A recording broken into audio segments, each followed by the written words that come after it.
बिस्मिल्लाहिर्रहमानिर्रहीम। अस्सलाम वालेकुम अज़ीज़ तालिबात। आज हम अपने सबक उर्दू अदब में ईद उल फ़ितर के बकिया निस्फ़ हिस्से का मुताला करेंगे, जिसके साथ आपको अल्फ़ाज़ मानी बताए जाएंगे। वो अल्फ़ाज़ मानी आपने याद करने हैं, उसके अलावा आपने सबक का खुलासा भी याद करना होगा। आइए मुताले का आगाज़ करते हैं। इन नसर पारों के असरात, इन इबारतों के असरात, यानी कि पिछले जो हमने सबक पढ़ा था अपना निस्फ़ हिस्सा, उसमें बताया गया था कि किस किस्म की नज़में लिखी जाती हैं। तो उसी हवाले से आगे ये बात की जा रही है कि उन नसर पारों के असरात हमारी शेरी रिवायात पर भी पड़े हैं। हालांकि नज़्म तहनीयत ईद उल फ़ित्र यानी कि ईद की मुबारकबाद में खुशी के जज्बे की अक्कासी मज़हर के अलावा ईद को मजहबी अक़दार, मजहबी रिवायात से भी हम आहंग किया गया है, उससे मुताबिकत दी गई है, मिलाया गया है।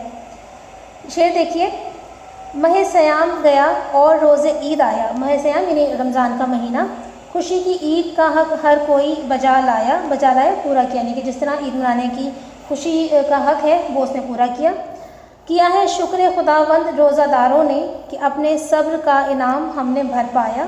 इनाम यानी नेमत भर पाया, यानी मुकम्मल तौर पर हासिल कर लिया। इकबाल के यहाँ हिलाल ईद यानी ईद का चाँद सिर्फ हमें खुश ही नहीं करता, हमारी हंसी भी उड़ाता है। हमारे ऊपर हमारा मज़ा का भी उड़ाता है और हम पर तंज भी करता है। यतीमों की ईद के बारे में भी इकबाल इस रवैये की अक्कासी करते हैं, इस अंदाज़ फ़िक्र की अक्कासी करते हैं, जिस पर नस्र निगार भी खामा फरसाई करते रहे हैं, अपनी तहरीरें लिखते रहे हैं। याद तिफली यानी बचपन की याद अल्लामा इकबाल को ईद के चाँद की तस्वीर कशी यानी ईद के चाँद की तस्वीर बनाने पर ही मजबूर करती है, बल्कि वो मंजर कशी वाले रुझान की तरफ माइल हो जाते हैं। रुझान यानी झुकाव, दिलचस्पी की तरफ राग़िब हो जाते हैं।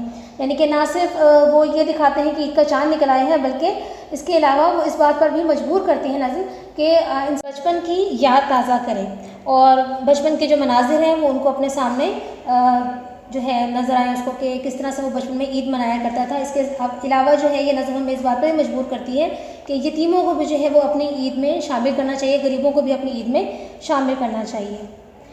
ए मह ईद बेहिजाब है तू, मह ईद यानी ईद के चाँद, बेहिजाब बेनकाब बेपर्दा यानी सामने आ गया है। हुस्न खुर्शीद का जवाब है तू, खुर्शीद सूरज को कहते हैं। तू कमंदे गज़ाले शादी है, यानी कि तू ऐसा जो है कमंद है, फंदा है, गज़ाले शादी यानी कि खुशी में छलांगे लगाता हुआ घूमता हुआ जो हिरन है, उसके बारे में बात हो रही है।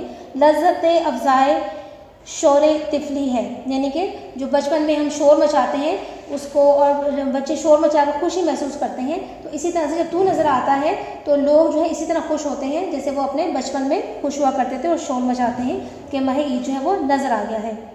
मजमूई तौर पर ईद उल फ़ित्र से मुतल्लिक़ मौज़ूआत हमारी शायरी के बुनियादी रुख, बुनियादी रुझान को ज़ाहिर करते हैं। अव्वल यानी पहला, ईद के चाँद को मनाजिर के हवाले से बयान करने का रुझान, यानी किस तरह से ईद का चाँद नज़र आता है, लोगों के क्या तासुरात होते हैं। ईद को दाखिली यानी अंदरूनी मसरत और ख़ारजी हालात यानी बाहर के हालात, बैरूनी हालात से मुंसलिक करने का रवैया, जोड़ने का रवैया, यानी कि अंदर इंसान किस तरह से खुशी महसूस करता है और बाहर के हालात किस तरह से इंसान पर असर डालते हैं, ये सारे रवैये जो हैं वो उसकी मंजर कशी करना। सोम, हिलाल ईद को मिली अज़ाइम, मिली मकासद, कौमी मकासद की अलामत, मिलत यानी कौम के उरूज व ज़वाल, उनकी जो है पस्ती और बुलंदी और पस्ती के बारे में बताना, और तहजीबी और तमद्दुनी ज़िंदगी की असास यानी बुनियाद के तौर पर कबूल करने का रुझान। बकौल हफीज़ जालंधरी, चाँद जब ईद का नज़र आया, हाल क्या पूछते हो खुशियों का। आसमां पर हवाइयाँ छूटी, हवाइयाँ यानी कि जो आतिशबाजी होती है। नौबतें मस्जिदों में बजने लगी, नौबतें नकारे, ढोल की एक किस्म होती है, ढोल नहीं होता लेकिन ढोल की नकारे की एक किस्म होती है।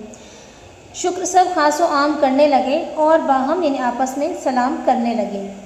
अब्दुल मजीद साले किसी बात को इस तरह से बयान करते हैं, हिलाल ईद की गर्दों पे आमद है, गर्दों यानी आसमान पर, जो राहत नज़र उम्मत मोहम्मद सल्लल्लाहु अलैहि वसल्लम है। राहत यानी सुकून, यानी कि इस हिलाल ईद को देखकर उम्मत मुस्लिमा जो उम्मत मोहम्मदी जो है वो सुकून महसूस करती है।